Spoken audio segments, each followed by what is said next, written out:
அஸ்ஸலாமு அலைக்கும் வரஹ்மத்துல்லாஹி வபரகாத்து.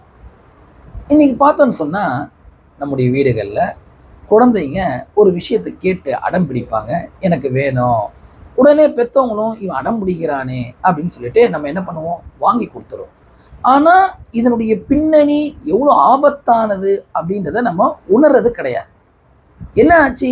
மகாராஷ்டிராவில் சென்ற வாரம் ஒரு பையன் குணால் அப்படின்ற வாலிபர் அப்பா கிட்ட 15 ப்ரோ மேக்ஸ் கேட்குறாரு.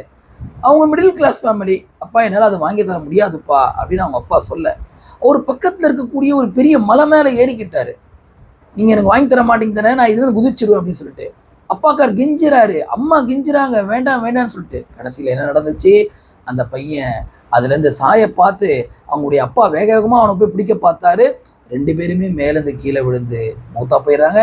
இந்த பக்கத்தில் பார்த்துட்டு இருந்த அம்மாவும் இனிமேல் நான் ஏன் வாழ்றேன்னு சொல்லிட்டு அவங்களும் குதிச்சு என்ன ஆயிடுறாங்க, மூத்தா போயிடுறாங்க. ஒரே ஒரு ஃபோனுக்காக 3 உயிர்கள் சென்றுடுச்சு.